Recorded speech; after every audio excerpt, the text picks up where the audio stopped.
nós temos um entendimento correto, tá certo? Do que qual é o verdadeiro ideal da igreja, que está na Sagrada Escritura, qual é o modelo da igreja, tá certo?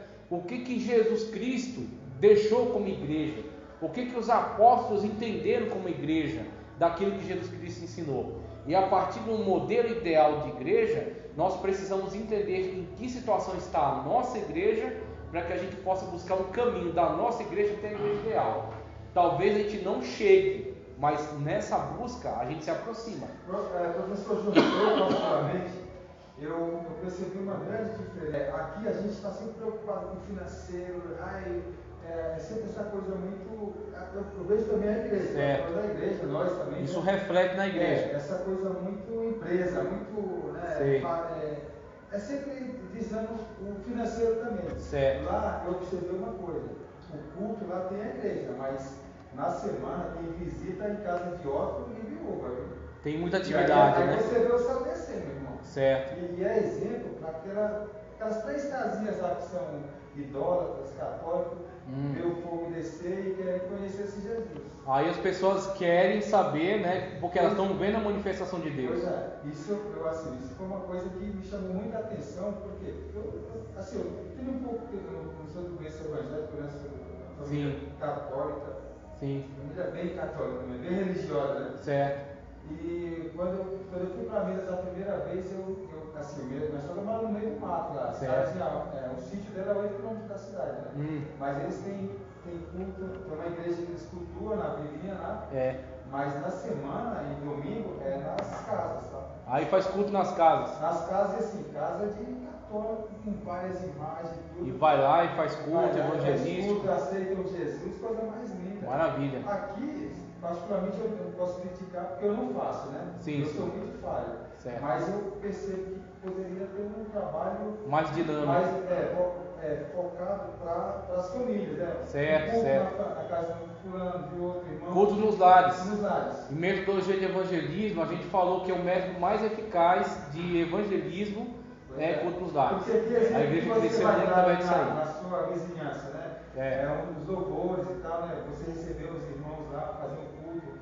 Isso aí. Pode ter certeza que vai despertar os vizinhos ali, né? Para uma visita, vão querer um culto na casa. E torna mais receptivo, porque é uma pessoa dali, então o vizinho já tem alguma ligação com ele, já vai por educação. Às vezes você convida alguém para vir na igreja e o cara já pensa que você ele já evita. Ele para dar dízimo. Eu sei, porque ele já fica preocupado com isso, exatamente. Entendeu? Isso que você me falou, o que a gente entende? A igreja, ela é as pessoas. Inclusive, às vezes a gente tem essa mania de pensar que a igreja é a placa. Pois é. A igreja é as pessoas. Então, você analisa isso. Você analisa as pessoas de lá e você analisa as pessoas daqui. As pessoas desses lugares do interior, muitas das vezes, elas têm uma vida mais simples. Pois é. Eles não têm, por não ter tantas oportunidades, eles também não têm tantas preocupações.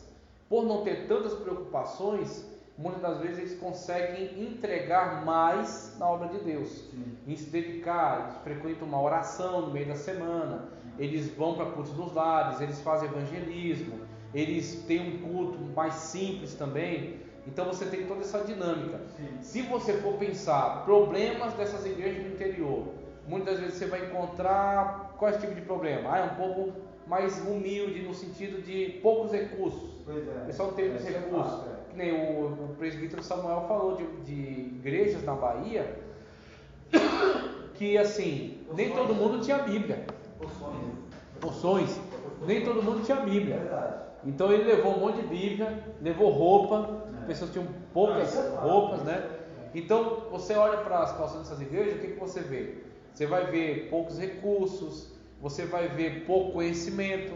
Então muitas vezes começam a pregar e começam a tentar entender a Bíblia, pregam algumas coisas erradas, tá certo? Ensinam algumas coisas erradas. Por quê? Poucos recursos, não tem acesso a uma educação. Então cada lugar vai ter seu forte e seu fraco. Sim. Você vai para uma cidade, você tem um povo que está mais preocupado com as suas coisas, sua vida, porque o cara trabalha, o cara faz faculdade, o cara tem que buscar o filho, tem que trabalhar para sustentar um padrão de vida legal, pagar o condomínio, pagar a academia, pagar a escola dos filhos. Então, óbvio, o tempo dele é mais escasso. Sim. Qual é o tempo que ele entrega para a igreja?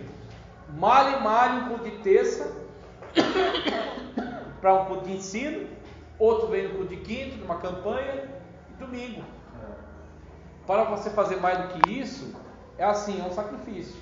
É um ou outro, às vezes o cara ficou desempregado, aí ele começa a entregar mais, vai para o evangelismo, vai para alguma coisa mais, sabendo que logo ele vai buscar um emprego de novo, para não pode ficar um tempo desempregado. Então você tem essa situação em que o povo entrega menos na igreja, mas muitas vezes você vai ver, são pessoas que têm condição de fazer teologia, têm conhecimento da doutrina. Se for pegar uma pessoa dessa, ele é capaz de dar uma aula, né? Muitos irmãos desse aí, se ele fizer uma forcinha, der uma estudada, ele é capaz de dar uma aula. Então, cada um você tem fortes e fracos. No interior, você pode ter muitas das vezes uma comunhão entre os irmãos mais fácil, pela simplicidade deles. O que na cidade você não tem uma comunhão tão fácil, porque você também tem muito receio. Porque uma igreja na cidade recebe muitas pessoas e nem todas elas são irmãos. Então muitas pessoas que vêm para cá e que a gente sabe que não tem nada a ver com a gente. E que se a gente abrir a porta de casa é um perigo. Que aí vai ficar sabendo, vai ver o que a gente tem, daqui a pouco vai planejar até um assalto. Por quê? Parecem irmãos, mas não são. Porque a igreja na cidade, muitas movimentações que aparecem dentro dela não tem nada a ver com um crente. São pessoas que entram de interesseiro. Então isso vai bloquear um pouco mais o quê? Ah, irmão, vamos fazer culto dos ais? Quem quer? Ninguém levanta a mão. Aí, ó, um quer. Falando em interesseiro aí, ó, se ligar e pedir dinheiro pra você, não dá não, porque eu... Pronto, ó, aperreio. Eita, já vi isso aí. Fazer uma ocorrência. Já vi isso aí. E o pastor dele foi que o pastor dele que desconfiou, ele falou, Isaías, dá uma verificada na sua conta aí. Já vi isso aí. Aí, você Meu sabe como Deus. essas coisas, né? O que vai acontecer depois de uma situação dessa? As pessoas vão se fechar. Elas não pode ser mais fácil, não pode ser mais aberta. Por quê? Muito risco. Muito risco. Então, isso é uma dinâmica normal, é natural isso. Na cidade, as pessoas vão ser mais desconfiadas, mais isoladas, pouco tempo para se dedicar, mais frias, porque na cidade você tem muito estresse. Então o que acontece? A gente tem que trabalhar com o que a gente tem. Não adianta você olhar para o pessoal daqui e você buscar um ideal que seja diferente dele. Ah, mas lá é assim, mas lá é assim. Tudo bem, eu sei que lá é assim. Lá é assim porque toda uma situação em volta que proporciona isso para eles. Aqui a conversa é outra, meu irmão. Aqui é cidade grande. Aqui não adianta você, o pastor, não, vamos colocar, todo mundo tem que estar aqui de quarta-feira, tal hora, porque a gente vai fazer isso, vai fazer aquilo. O pessoal vai concordar na hora, para não ficar feio para você. Mas daqui a pouco você começa a ver as escusas. Pastor, não posso ir porque eu vou trabalhar. Pastor, não posso ir porque eu estou estudando. Não posso ir por causa disso, não posso ir por causa daquilo. Por quê? Normal, meu irmão. É a situação que você tem. Não adianta você trabalhar fora da sua realidade. Você tem que entender qual é a sua realidade e adaptar para que você proporcione que essas pessoas produzam dentro do contexto delas. O que é que vocês têm, meu irmão? No semana não tem condição, pastor. Porque de manhã eu saio de casa para trabalhar, do trabalho eu vou direto para a faculdade, da faculdade eu passo na academia, da academia eu volto para casa, chego meia-noite, 1h da manhã. Então de semana não tem condição. Então o que você me diz do sábado? No sábado dá para eu de tarde vir aqui. Pronto, é no sábado que a gente vai fazer, meu irmão. Quem mais consegue de sábado? Pronto, a gente vai pegar esse grupo aqui, ó, que consegue no sábado, a gente vai fazer isso aqui. O que a gente vai fazer? Vamos fazer um estudo? Vamos fazer uma oração? Tá certo? Vamos fazer uma visita? E aí você consegue trabalhar dentro da realidade da pessoa. E outra, todo sábado não, porque ele precisa tirar alguns sábados para a família dele. Então, ó, um sábado sim, um sábado não, 2 sábados por mês, a cada 15 dias. Por quê? Porque assim você tem um equilíbrio. Então você tem que trabalhar dentro da sua realidade. E se você forçar muito a barra em cima das pessoas, elas vão debandar. Porque a pessoa começa a tentar te atender a sua perspectiva, necessidade, né, atender a sua perspectiva, mas ela começa a ver que na vida dela muita coisa vai ficando para trás. Ela trabalha a semana todinha, chega no sábado, vai para a igreja, chega no domingo, igreja de novo. Aí o filho nunca tem um passeio, a esposa nunca tem uma coisa especial, você nunca tem um tempo em casa para dar uma relaxada. O que você está forçando muito aquela pessoa. Vai chegar um ponto que ela vai jogar tudo pro alto e dizer, não quero nem saber. Por quê? Ela passou do limite, ela cansou. Então tudo isso tem que ser observado para ser trabalhado no equilíbrio. Se você equilibrar as coisas, você consegue ter uma cooperação. Não vai ter peso, né? Talvez não vai ser a cooperação que você queria, mas vai ser uma cooperação. E para a pessoa vai ser uma oportunidade de servir a Deus, de trabalhar para Deus de alguma maneira, tá certo? Então aí você tem que ter essa inteligência para você adequar, você adaptar. O pastor da zona rural, tem da zona rural, o Samuel falou aqui, qual é o lugar mesmo que ele falou? Poções. Depois ele foi de Ilhéus. Lembra que ele falou que tinha um pastor que dirigia 2 congregações? Era 2 congregações, que era na divisa da Bahia com Pernambuco. Divisa da Bahia com Pernambuco, né? Qual é a situação que eles têm? Você acha que um pastor tem como atender bem 2 igrejas? Óbvio que ele não tem. Só que o que acontece? É a situação que eles têm. Quem é que quer ir para lá? Não quer. O pessoal designa lá um obreiro para ir para lá. Ah, pastor, não posso ir, é muito longe, é muito deslocado de tudo. Então quem está lá é ele que vai fazer. E a situação dele, ele vai atender da melhor maneira que ele puder. Então é isso que a gente tem que analisar. Mas é presbítero, né, que dá uma pregação de roça. O diácono. Eu te falo que na Assembleia de Deus você pode procurar no dicionário do movimento pentecostal. Só existe uma mulher que está no rol de pastores da Assembleia de Deus. Eu não vou lembrar o nome dela agora porque minha memória é péssima. Mas ela era comportora na Bahia e as cidades que ela atendia no meio do mato lá no interiorzão, que ninguém ia, ela atendia várias famílias, evangelizou, pregou, formou igreja lá. E ela ministrava, ela dava culto de ensino, aplicava doutrina, dava a ceia, de tal modo ela foi responsável por essas igrejas, que a Assembleia de Deus, a única mulher que eles reconheceram como pastor, vamos dizer bem assim, está no rol de pastores. E por quê? A necessidade. Foi ela que abraçou essa missão. Desempenhou, né? Ela que abraçou essa missão de ir para essas brenhas e ir lá levar a Bíblia, pregar, ensinar, tá certo? Ministrar. Era ela que fazia. Lá onde Deus vai embora, tem um campo muito grande. Não tem uma igreja. Uma igreja que era, chamava Dezinho, ele morreu. Sim. Ele tinha igreja, ia estar lá, a igrejinha fechada, ninguém foi para lá.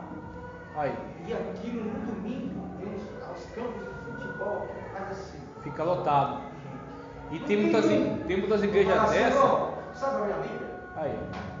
Tem muitas igrejas dessas que é dentro de fazenda até. O cara da fazenda vai lá e monta, constrói, deixa construir a igreja para atender o pessoal que trabalha ali, ó, nas aldeias ali, no pessoal que trabalha na agricultura lá na fazenda. Vai na Leia, dirige uma igrejinha. Eu fui lá, nem porta tem a igreja. Nem porta tem. De janela tem nada. Eles estão lutando para botar a porta e janela. Um povoadinho bem povoado, exatamente. Para chegar, às vezes é só moto, né? Ou cavalo. Não chega. Se chover, não chega. Barro, tudo não chega. Mas é terrível o meu lugar.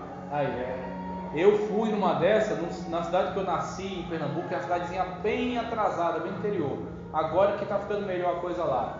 Mas na época que eu fui visitar essa cidade, eu lembro que a igreja que tinha uma igreja dentro da fazenda. Que o cara construiu, que o fazendeiro aceitou Jesus, foi lá, fez a igreja, aí o povo dali é lá que ia. Então o pastor, para chegar, meu irmão, era sofrimento. O pastor tinha que ir com o carro até a estrada, o homem descia, pegava na estrada e trazia para a igreja. E às vezes nem carro. Pois é. Eu já falei que é com a minha mãe, eu falei, mãe, se um dia eu vou morar aqui, vou fazer igreja aqui, vou já ver se o pastor e vou orar aqui, a vez de oração, vou ensinar esses jovens. Um irmão nosso aqui, ele fez isso aí, foi para a terra dele lá, o Zé Tenório, abriu quantas igrejas lá, né? Foi Alagoas, foi Sergipe? Alagoas. Abrir igreja. Precisa muito, meu irmão. Precisa muito. Esse interior aí não tem, não. E olha, eu fui visitar ele também lá. Ele é meu cunhado, então eu fui lá na igreja que ele estava construindo. E ele falou sincronizar que hoje ele vai participar na casa do pastor. Mas o que ele te oferecer, você não aceita. Porque é o que ele tem para comer. Olha aí. Se você comer, vai faltar para ele. Ele vai oferecer por educação, por amor. Aí você nem pode aceitar, porque é o que ele tem. Não, na região como lá, a pessoa Aí. tem dinheiro. Sim. Não é rico. Não é essa questão de falta de dinheiro, eles têm. Não, se você falar, vou fazer uma festa aqui, meu irmão. Rapidinho aparece, sim. Então tem dinheiro. Certo. Mas meu pai deixou a igreja lá para fazer só tudo. Aí tem lugar que é desprovido mesmo, que às vezes só tem uma atividade, que é cana, cortar cana, não tem outra coisa para fazer. Então, enquanto tem aquele período que tem as cortes de cana, até o pessoal tem um dinheirinho, mas é sazonal. Tem período que não tem nada, que é seca mesmo. Aí são as igrejas que precisam o quê? As outras igrejas enviam recursos, enviam ajuda, atender, ajudar. Isso é fundamental. Eu acho que os dias anteriores, há 20 anos, 30 anos atrás, o pastor fazia algo por amor. Sim. Hoje, nos dias atuais, eu vejo muitos pastores sendo pastor porque acham bonito. Agora, quer ver, pede uma pessoa para dirigir uma igreja numa favela se ele quer ir. Eu sei. Não vai. Gostado de muitos irmãos e irmãs com coragem que foram para dentro das favelas pregar evangelhos, né? Então, muitos desses caras têm parentes deles que saíram do mundo da droga, do crime, e se converteram de verdade. Então os caras sabem, olha, se existe alguém que pode tirar o cara dessa vida, é o evangelho. Então é o único que ele respeita. Ele fala, não, se o cara sair para ser evangélico, ele vai mudar. Ele vai de fato passar a transformação. Agora se não for, eles nada, porque aí eles já Eles sabem que é conversa, né? é verdade. Então, os caras Dentro desse tema ainda, porque a gente está falando de igreja, a gente está falando de igreja diferente, igreja do interior, igreja na cidade. Tem esse ponto aqui, ó, que eu vou passar com vocês, vou comentar rapidinho cada ponto, ó. Começando na página 26, que é a lição que eu passei na sexta passada, retrasada, né? Começando na página 26, você tem, ó, isso. Ética na administração financeira, aí vai, ó. Que padrão deve ser usado para administrar a igreja? Administrando as finanças da igreja, 27. Evitar gastos com objetos e reformas supérfluas. Comprar somente o necessário. Não contrair dívidas além dos limites. Não pedir empréstimo a agiota. Não penhorar patrimônio da igreja. Não misturar dinheiro da igreja com o seu. Não dar uma de Judas, né? Porque o fim será trágico. O salário do pastor, pronto. Então esse ponto aqui, ó, vamos discutir. E aí ele passa depois para a postura dos ocupantes no púlpito da igreja. Então, para essa discussão aqui, eu peguei o texto de Atos 2, 42 e 47, que diz, ó, está na tela. E perseveravam na doutrina dos apóstolos, e na comunhão, e no partir do pão, e nas orações. E em cada alma havia o temor, e muitas maravilhas e sinais se faziam pelos apóstolos. Todos os que criam estavam juntos e tinham tudo em comum. Vendiam suas propriedades e fazendas e repartiam com todos, segundo cada um tinha necessidade. E perseverando unânimes todos os dias no templo e no partindo pão em casa, comiam juntos com alegria e singeleza de coração, louvando a Deus e caindo na graça de todo o povo. E todos os dias acrescentava o Senhor à igreja aqueles que se haviam de salvar. Atos 2, 42 e 47. A gente olha para esse texto, a gente tem que tomar certos cuidados. Primeiro, muitas pessoas olham para esse texto e dizem, nossa, a igreja devia ser assim de novo. E para você que não tem condições, no nosso contexto, da igreja ser exatamente desse jeito. Por quê? Porque esse contexto é outro, tá? Eu digo para você que existem lugares em que a igreja ela está num ambiente de tanta perseguição que ela acaba vivenciando isso aí. Essa situação em que as pessoas, o que elas fizeram? Venderam o que elas tinham, colocaram aos pés dos apóstolos. Agora perceba que aquilo que elas fizeram com liberdade. Os apóstolos não impuseram que elas fizessem isso. Tanto que quando Ananias e Safira tentam aplicar o golpe em Pedro, Pedro falou, a propriedade é sua, Se você vendeu e queria ficar com parte do dinheiro, é problema seu. Você podia reter uma parte. Agora você não pode mentir ao Espírito Santo, porque aí você está mentindo para Deus. Você entregou parte dizendo que está entregando inteiro. Aí está a mentira. Então ele viu as pessoas vendendo e entregando tudo. O que ele queria fazer? Ele queria fingir que está entregando tudo e reter uma parte. Pronto, aí é mentira. Ele está lidando de uma forma leviana com Deus, está brincando com Deus. Foi onde veio o castigo. Então o que acontece? Nessa situação as pessoas estavam numa instabilidade. Por quê? Estavam em Jerusalém, mas sabiam que a perseguição estava se levantando. E em breve eles iam perder essas coisas. Eles iam ser expulsos de suas casas, ser expulsos de onde eles estavam. Então o que eles fizeram? Eles se fecharam dentro da comunidade da igreja. Falou, vendeu o que tinha, pegou toda a verba, colocou ali aos pés dos apóstolos, para que aquilo fosse administrado em comum. E todos tivessem, nenhum tinha muito e também não tinha pouco, cada um tinha o que precisava, o que necessitava. E se reuniam no partir do pão, ouviam a palavra, a pregação dos apóstolos e participavam de toda a vida, né, da igreja, a igreja que estava começando, estava iniciando. Então você tem uma situação em que a igreja está sendo administrada, em que a igreja está sendo gerida. E a administração que os apóstolos estão trazendo aí, você vai continuar o livro de Atos, você vai ver a situação de Ananias e Safira, que tentou enganar eles, e você vai ver também depois a questão que surgiu entre as viúvas dos gregos, né, daqueles que tinham vindo do mundo gentílico, que eram prosélitos, discutindo em relação à viúva dos judeus, querendo dizer que estavam favorecendo mais aquelas, e não essas. Exatamente, dizendo que estavam favorecendo mais a viúva dos judeus, na hora de repartir, né, o pão, aquilo que era o alimento, né, aquilo que era necessário para eles. Então o que os apóstolos fizeram? Olha, instituíram, pediram direção do Espírito Santo, instituíram o diaconato. 7 homens com testemunho, cheios do poder de Deus, conhecedores da doutrina, e colocaram sobre esse importante negócio. Que negócio?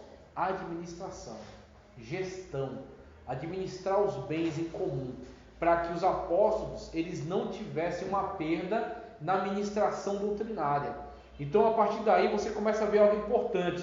É necessário você setorizar, é necessário você departamentalizar, você criar um departamento de pessoas que fiquem responsáveis, e aí elas vão trabalhar diretamente com isso, e você vai fiscalizá-las, para que elas não saiam do prumo.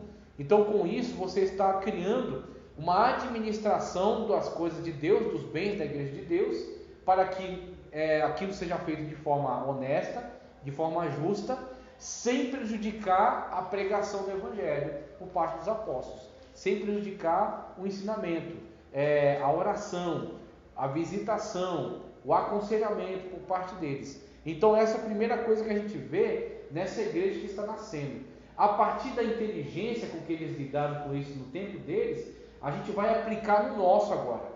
A gente vai trazer para a nossa igreja aqueles ideais que estavam presentes lá, a gente vai aplicar agora na nossa situação, que é onde ele começa a discutir aqui, ó.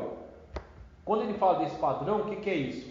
São as diferentes formas de governo da igreja. Qual é a melhor? Não sei, meu irmão. A melhor, muitas das vezes, é que atende a certos grupos em certos momentos.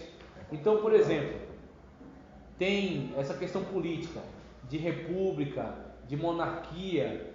Tem certos lugares que a democracia é difícil ser colocada. Por exemplo, no Afeganistão, é difícil ter democracia ali. Por quê? Por causa da própria divisão da mentalidade dos povos que tem lá. São tribos, e cada tribo daquela meio que não respeita a outra, eles disputam entre si. Então é difícil você colocar um presidente e ele ter autoridade em todo o país. Geralmente ele manda numa parte, na outra ele nem pia. Então lá, naquele lugar, a democracia é muito difícil de ser implantada.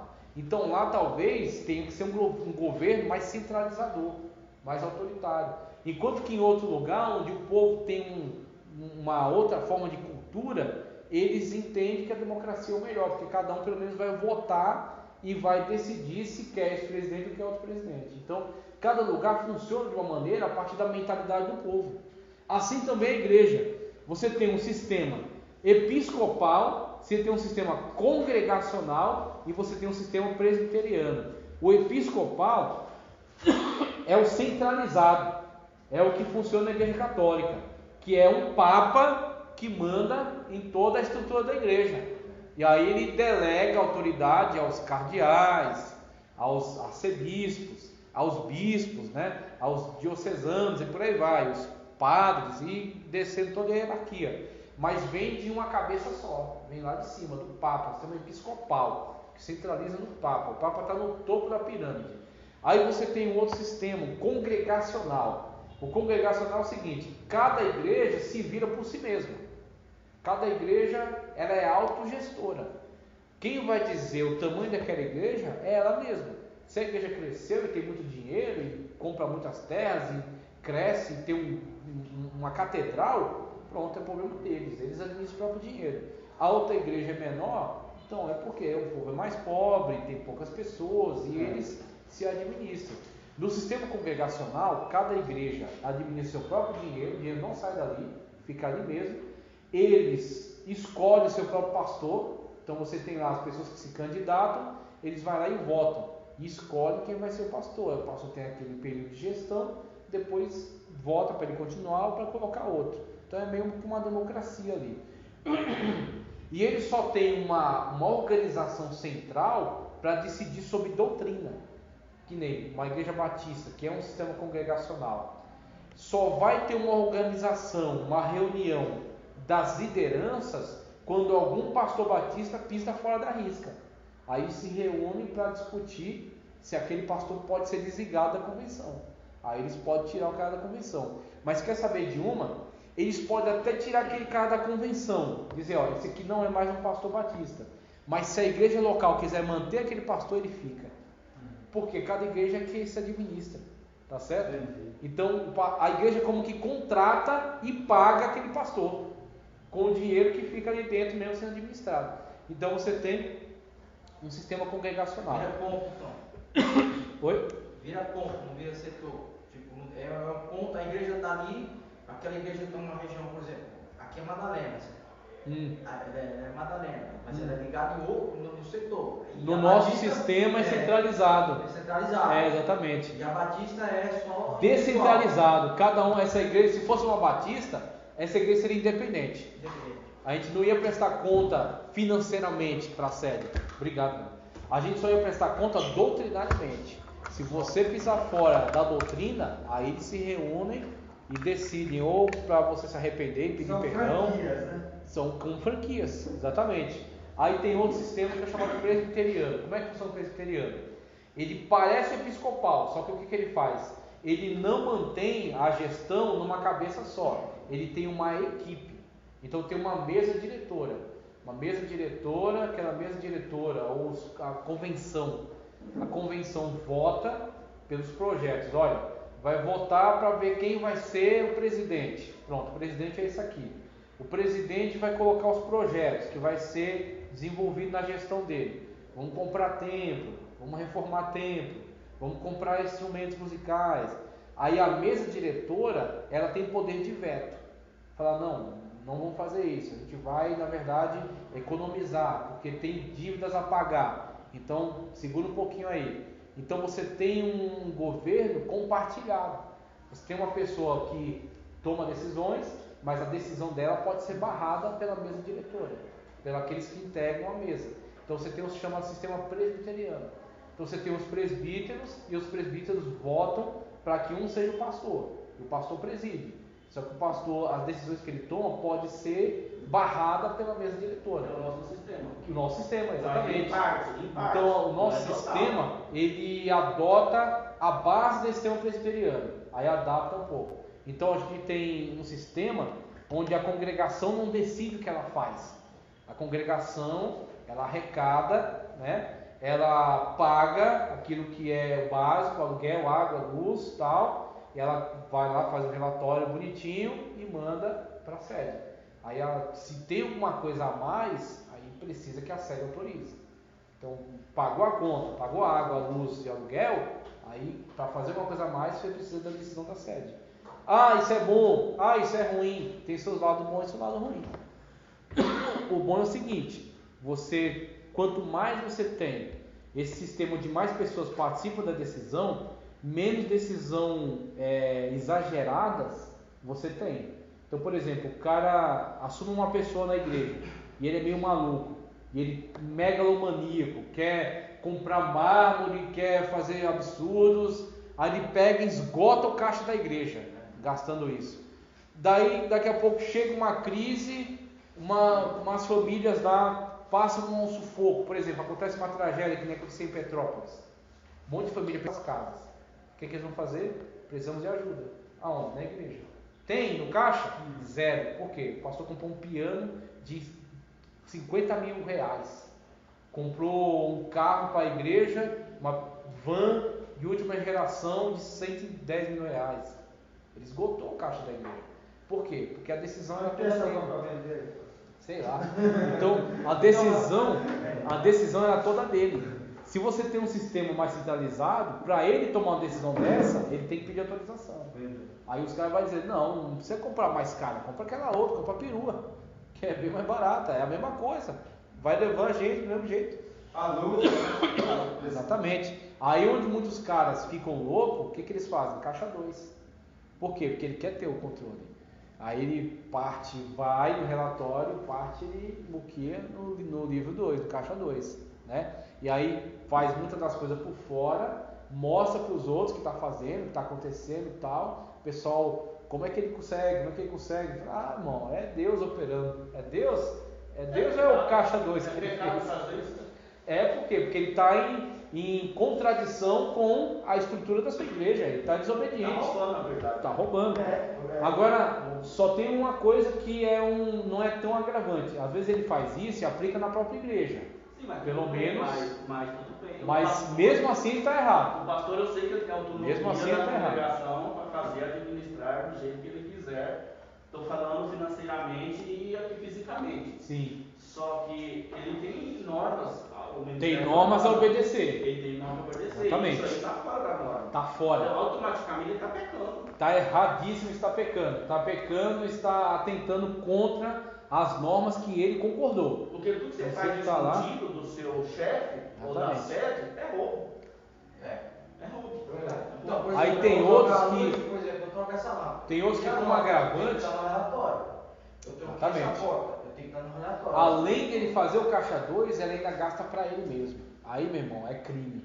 Aí, além de ele estar agindo em contradição com a administração, tá certo? Ele está pecando, está sendo desobediente, ele ainda está cometendo um crime, porque ele está roubando.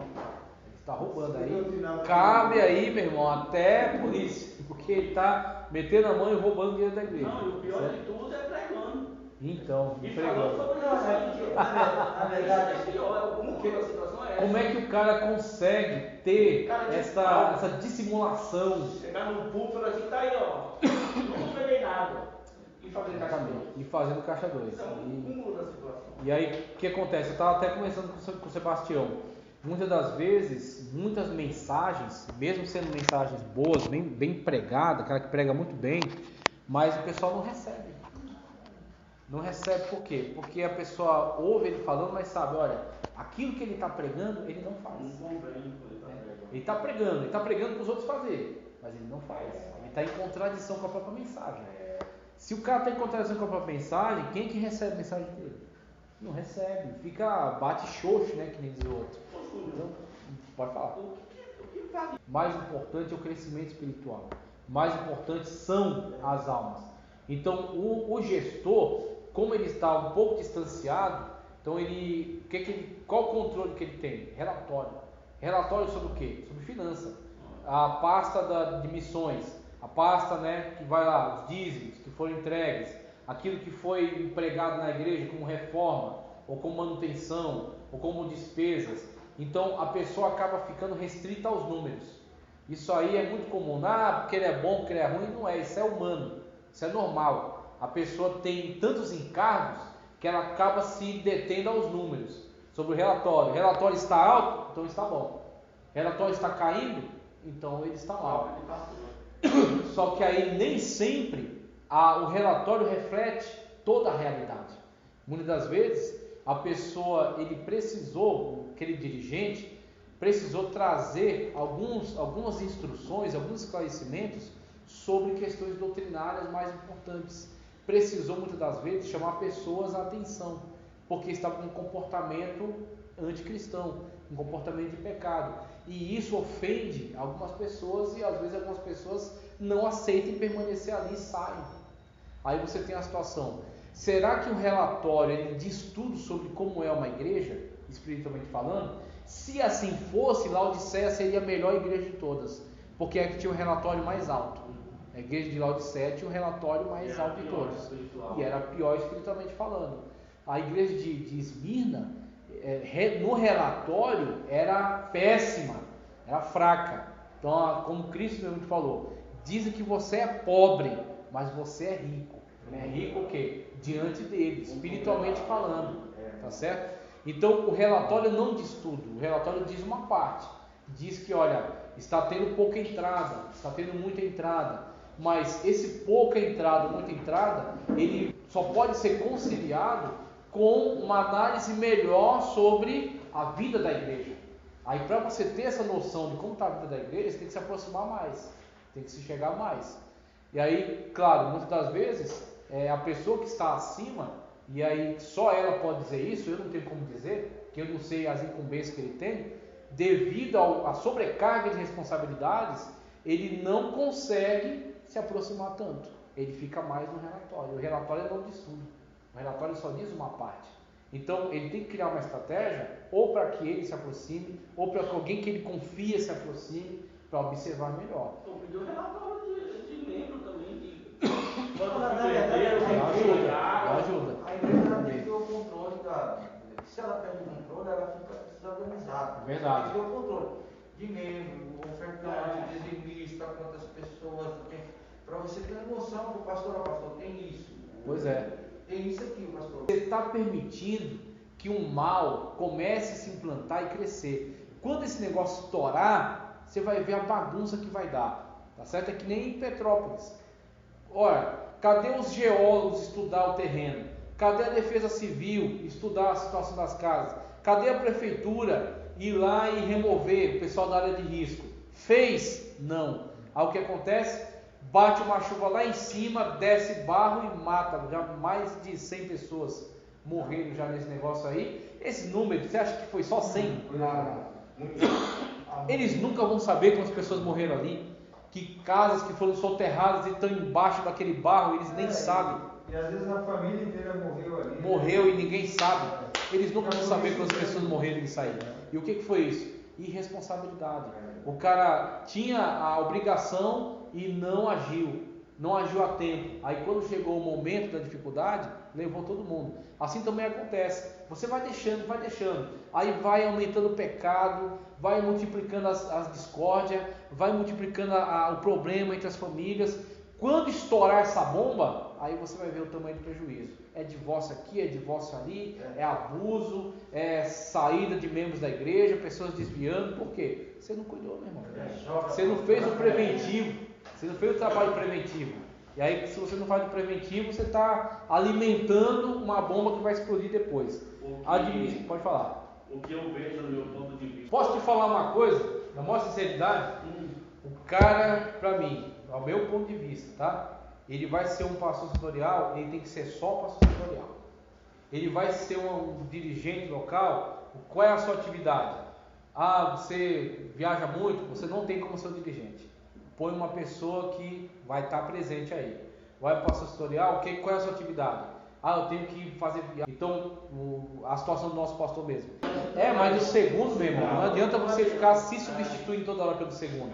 Então você pega o segundo e faz dele o pastor logo. Porque eu acho, Júlio, que no meu ponto de vista, a igreja, é isso que eu falo. Seja de pastor uma vez por mês, mas aí onde é que está o problema? Aqui também tem que ver quem que é essa ovelha.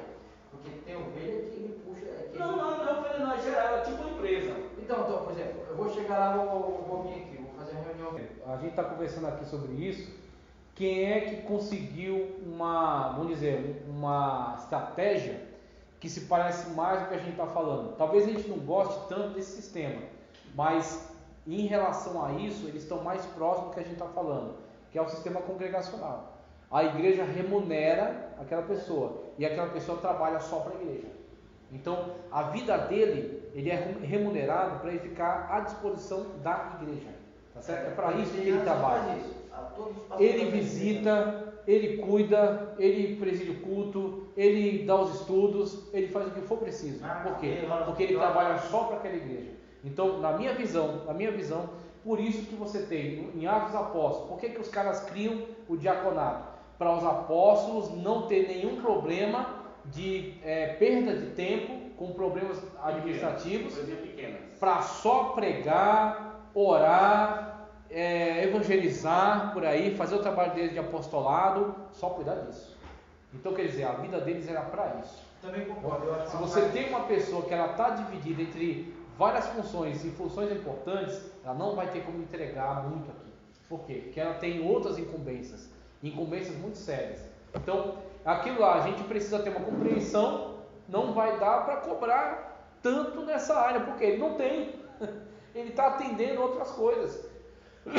Mas é o que você falou, a igreja precisava ter mais voz para falar, olha, queremos uma pessoa que fique integralmente dedicada nisso aqui, para que ele, por exemplo, visite as congregações de surpresa. Sim. Chegar sem avisar, tá aqui, ó, o pastor chegou, agora ele está dirigindo o culto. Aí ele vai saber quem é que prega, como é que prega, quem é que está ali para dirigir, quem é que canta. Por quê? Porque sem aviso, ele chega lá e pronto, já. Ou chega, não vou dirigir não, pode continuar dirigindo, vou ficar sentado aqui. Não, fica lá embaixo mesmo, lá no meio. Exatamente. Só vendo como as coisas acontecem. Não, as crianças bagunçam, assim.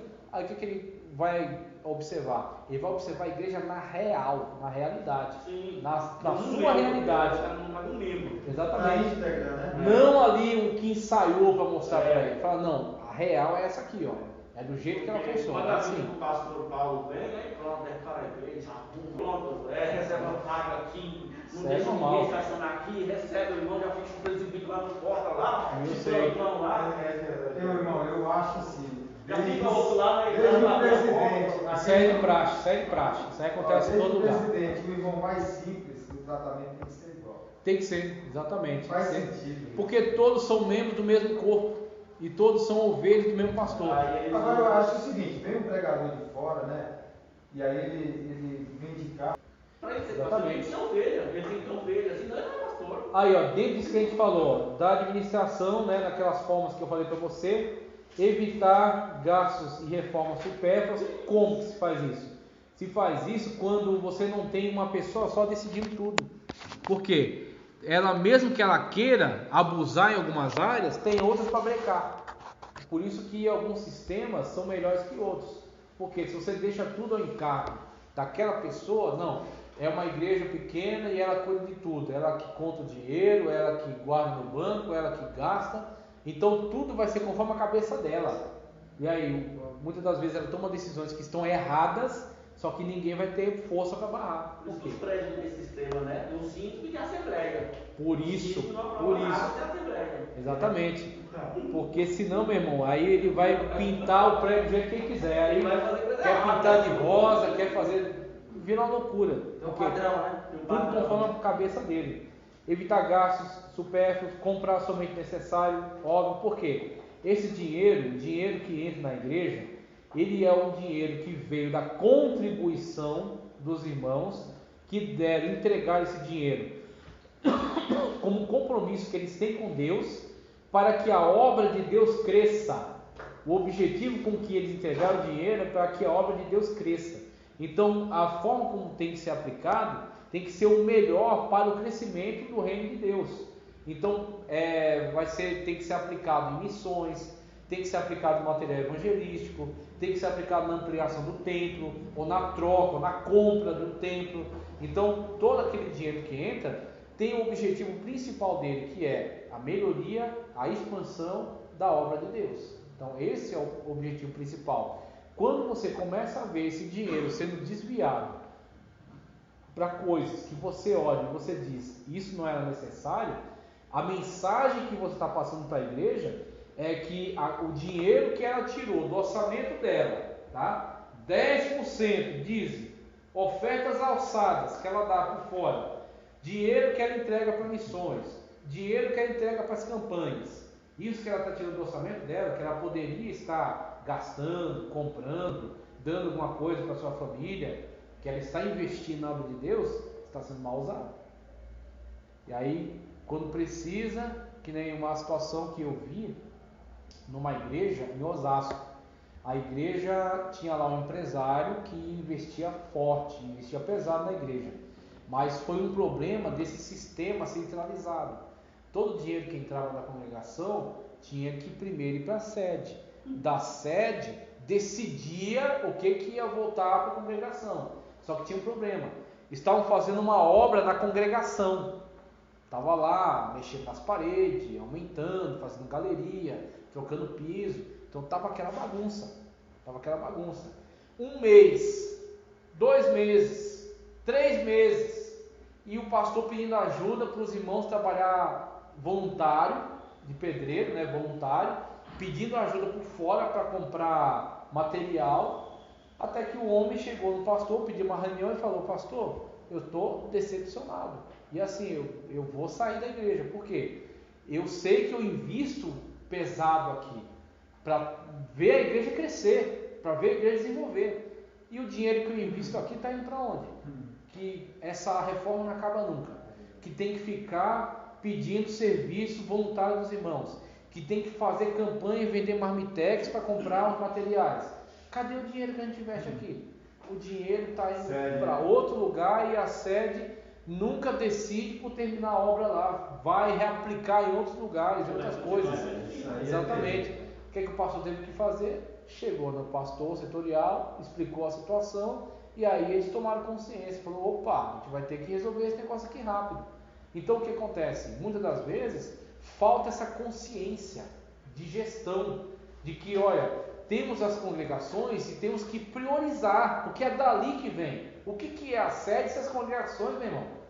Não existe, não faz sentido. Então o que acontece? Do jeito que a congregação tem que ser submissa à gestão da sede, tá certo? Os dirigentes têm que ser submissos ao pastor setorial, e isso é o certo. Não fazer caixa 2, fazer o relatório, expedir a verba para lá, mas por outro lado a congregação também tem que comunicar: precisamos de uma obra aqui, e essa obra precisa ser feita rápido, e a sede precisa organizar para quê? Para que aquela obra seja começada e terminada o mais rápido possível, para que aquelas pessoas congreguem ali no lugar confortável. Então isso é o mínimo. Quando a sede perde esse time, perde essa noção, ele começa a causar esse constrangimento, começa a causar essa tristeza, de modo que quase que a congregação perde esse irmão. O irmão fala: pastor, eu vou para outra igreja, por quê? Aquilo que a gente investe é respeitado. A gente tira o nosso dinheiro, investe na igreja para ver a igreja crescer, só que esse dinheiro nunca retorna. A gente nunca tem aqui algo que a gente veja crescendo, né, melhorando, desenvolvendo. Então essa gestão tem que ser feita de forma muito inteligente. Mas aí eu fiz aqui, eu falo... E administrar baseado em número de relatório. Relatório não diz tudo.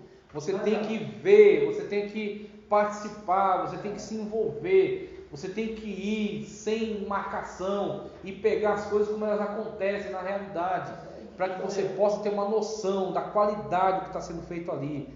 O dirigente está bom, o dirigente não está bom. Não é uma questão de ficar caçar o dirigente para pegar erro. É uma questão de você talvez ver uma fraqueza e chamar para um aconselhamento, falar: ajudar a pessoa. Vamos melhorar isso aqui precisa ser melhorado. Olha, o departamento infantil, vamos melhorar o departamento, vamos criar um ambiente legal para as crianças ficarem. Então aí você está cuidando das ovelhas, está cuidando do povo. E o povo responde. Se você cuidar bem deles, eles respondem. Então, o pastor estava reaplicando em outras coisas, em outras obras. Pois é, mas às vezes o pastor, será que ele está querendo agradar, vai e fica, às vezes sempre provocando e, sabe, talvez. Não, o cara tem que ser... Exatamente. Os pastores, nós vamos finalizar a obra lá, porque isso aí. Está estreito o negócio. Porque o que conta na série, na Agora, tá? Uma vez que você não tem mais como... Uma vez que você fala: eu não concordo, eu não tenho como respeitar, aí você vai e entrega. Fala: pastor, me desculpa, mas não tenho como continuar mais. Se você está dentro, o mínimo é você respeitar. Isso, mas aí chega. Então é difícil, tudo tem coisas que nem chegam. Por quê? Porque é uma gestão de coisa muito grande. Fatiado. Exatamente. Então tem que setorizar. Então tudo isso aqui a gente resolveu através dessa visão que tem que ter de conjunto, de que